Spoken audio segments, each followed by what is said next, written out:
Consequential to President Trump's misunderstanding of Putin's assessment going forward into.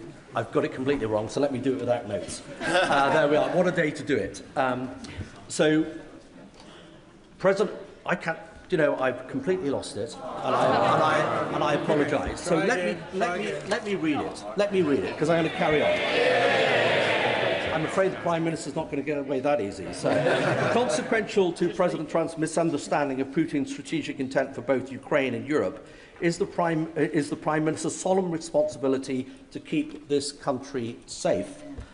Given the hypersonic missile threat and the ballistic missile threat, known threat from Russia, and the fact that the United Kingdom has no current counter to that, what is the Prime Minister going to do to keep this country safe from those that have already threatened us? I thank him for his question and his contribution to this important debate, and of course the contribution he made yesterday as well. It is the first duty of the Prime Minister to keep this country safe. It's the duty that is paramount and above all else, and I take it extremely seriously and treat it as my #1 priority.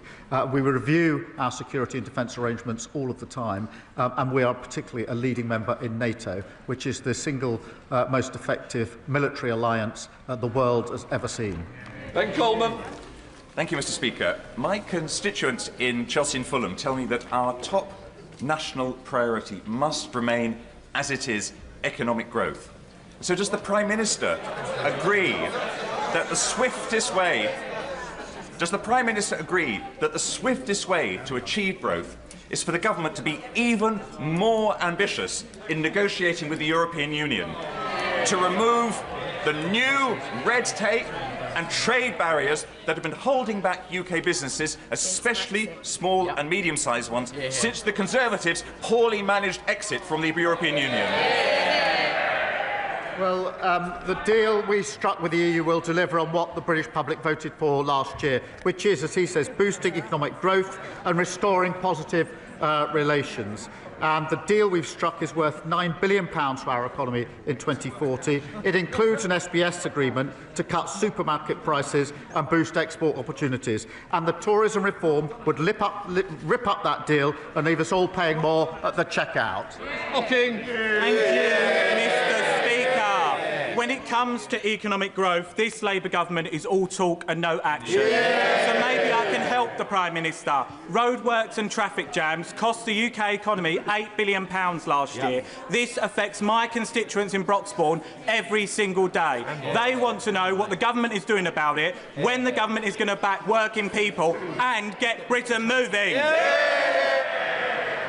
Under this government, growth is the highest in the G7 for the first half of this year. Under the last government, they crashed the economy. Emily Darwin. Thank you, Mr. Speaker. Yesterday was the UN International Day for the Elimination of Violence Against Women, otherwise known as White Ribbon Day in Milton Keynes and many other places.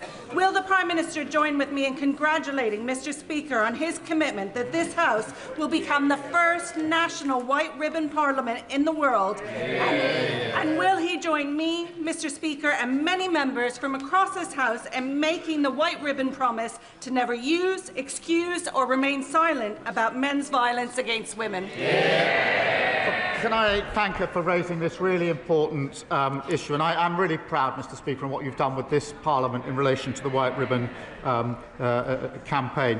We must then turn that from a ribbon into action.